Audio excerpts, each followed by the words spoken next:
यदि मैं आपसे कहूं कि मिडिल ईस्ट तनाव के बीच में अचानक से रूस पे बहुत बड़ा हमला हुआ है, अचानक से इतना बड़ा हमला हुआ है यहाँ पर कि धमाका हुआ है रूस के अंदर में, लेकिन उसका सीधा सीधा यहाँ पर गूंज जो है वो भारत तक सुनाई दिया है, उसका पूरा तरीके से प्रभाव जो है वो भारत पे पड़ने वाला है।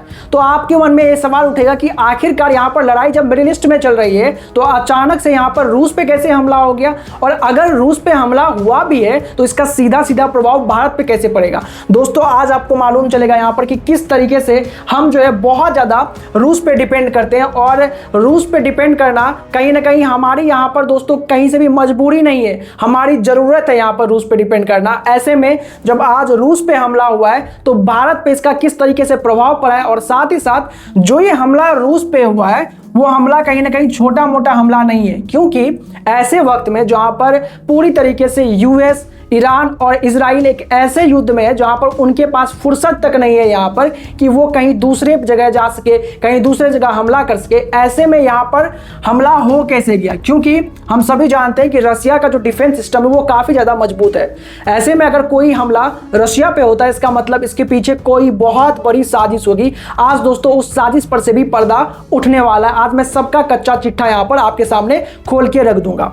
दोस्तों ये यूक्रेन है, यहाँ पर हम सभी जानते हैं कि जब यहाँ पर मिडिल ईस्ट में प्रॉब्लम बना हुआ है, ईरान और इजराइल आपस में भिड़े हुए हैं, तो एक युद्ध यहाँ पर यूक्रेन और रशिया के बीच में भी चल रहा है और बहुत पहले से चल रहा है। ऐसे में यहाँ पर कितना भी युद्ध चल रहा हो, कितनी भी यहाँ पर पंगे चल रहे हो, लेकिन हम सबको मालूम है कि जेलेंस्की के लिए ये हमला यहाँ पर करना बहुत मुश्किल है, क्योंकि कहीं ना कहीं रशिया का डिफेंस सिस्टम मजबूत है, और अगर कोई भी हमला यहाँ पर करने का ट्राई भी करेगा तो उसको पूरी तरीके से यहाँ पर जो है क्षतिग्रस्त कर देगा, उसको पूरी तरीके से यहाँ पर जो है बर्बाद कर देगा रशिया।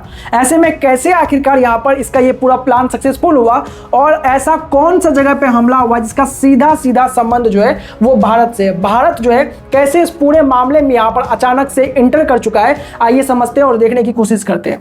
दोस्तों भारत के अंदर में स्थिति थोड़ी सी बिगड़ी हुई है। आपको मालूम है कि भारत जो है अपना लगभग 60 से 70% जो है वो किस पे डिपेंडेंट था दोस्तों, वो स्ट्रेट ऑफ हॉर्मुज पे डिपेंडेंट था। जब युद्ध शुरू नहीं हुआ था तो भारत के अंदर में 60 से 70% जो है तेल के यहाँ पर तेल का इंपोर्ट होता था भारत के अंदर में, गैस का इंपोर्ट होता था भारत के अंदर में। लेकिन जब से ये युद्ध शुरू हुआ है ईरान ने इस एरिया को जो है कहीं ना कहीं प्रतिबंधित करके रखा हुआ है, बंद करके रखा हुआ है। इससे भारत के अंदर में यहाँ पर गैस आना रुक गया है। भारत के अंदर में यहाँ पर आपको मालूम है कि जो यहाँ पे क्रूड ऑयल है वो आना रुक गया है। ऐसे में यहाँ पर जो भारत को सस्ते दामों में तेल मिल जाया करते थे, कच्चे तेल मिल जाया करते थे, वो अब मिलना मुश्किल हो गया। और जो ये मुश्किल हुआ इससे सीधा प्रभाव जो है भारत के ऊपर पड़ रहा है, और भारत के ऊपर में इतना पड़ रहा है कि भारत की महंगाई धीरे धीरे बढ़ती जा रही है। एलपीजी का रेट बढ़ गया, अब आने वाले समय में 100% तेल का रेट भी बढ़ने ही वाला था। ऐसे में जब पहले से यहां पर तेल का रेट बढ़ने वाला था, अब एक और हमला रशिया पे हुआ जिससे सीधा प्रभाव यहां पे भारत पे पड़ा।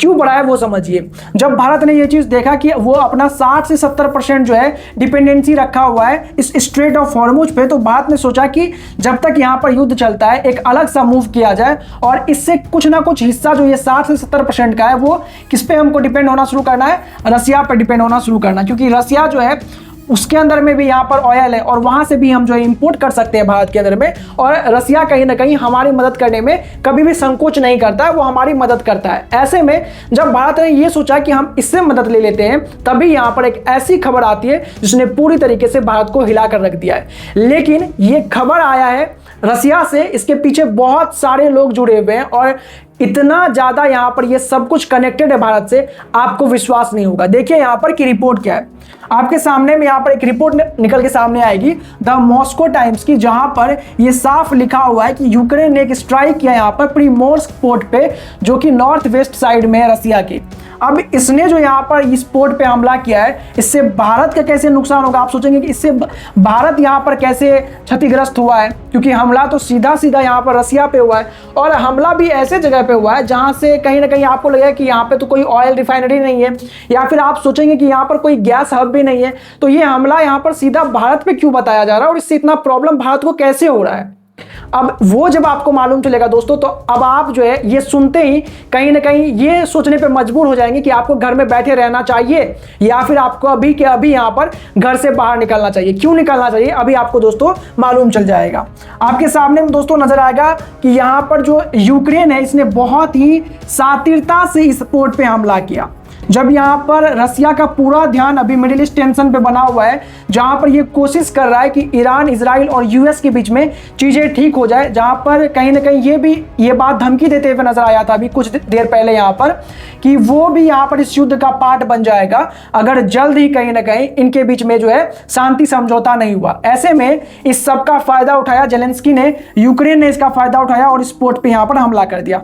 हमला किया कैसे? बहुत सारे ड्रोन्स को एक साथ यहाँ पर जो है इस पोर्ट के ऊपर भेजा गया और इस पे हमला कर दिया, जहां पे आपको पता है ना कि यहाँ पे रसिया पे कहीं से भी हमला होना बहुत मुश्किल है। ये सब कहीं ना कहीं जेलेंस्की के लिए करना इतना आसान क्यों हो गया वो समझते हैं।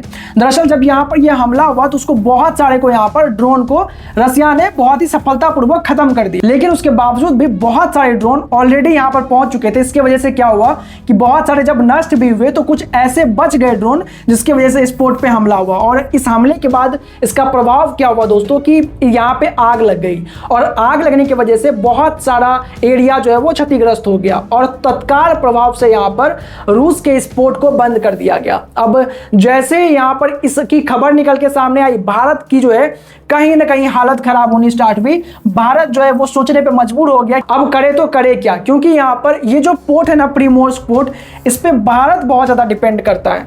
भारत यहाँ पर जो है कहीं ना कहीं इतनी खराब स्थिति में पहुंच जाएगा अगर जल्द ही इसको शुरू नहीं किया गया।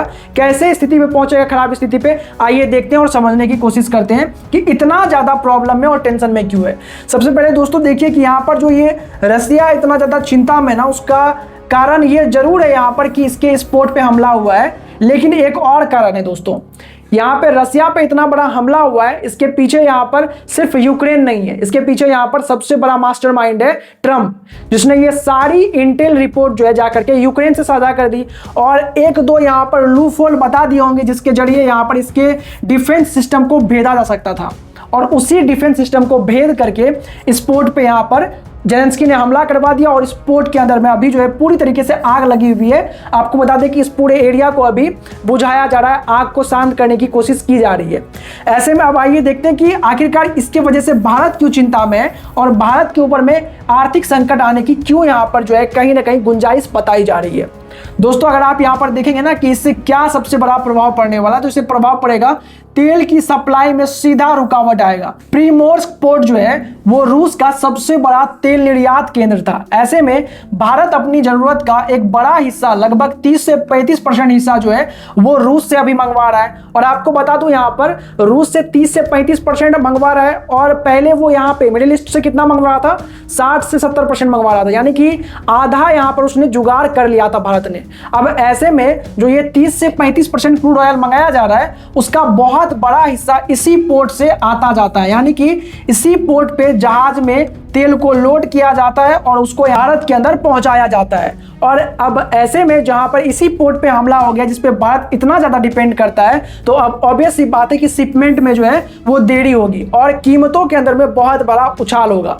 क्योंकि दोस्तों जैसे ही ये खबर निकल के सामने आई कि यहाँ पे प्रिमोर्स्क पोर्ट पे हमला हुआ है, तुरंत ही उसका प्रभाव यहाँ पर अंतरराष्ट्रीय बाजार में देखने को मिला और कच्चे तेल का जो यहाँ पर कीमत है उसमें सीधी तौर पे यहाँ पर बढ़ोतरी देखी गई। अब इसकी वजह से अगर ये लंबे समय तक बाधित रहा तो भारत के ऊपर में इसका बहुत ही खराब प्रभाव पड़ेगा।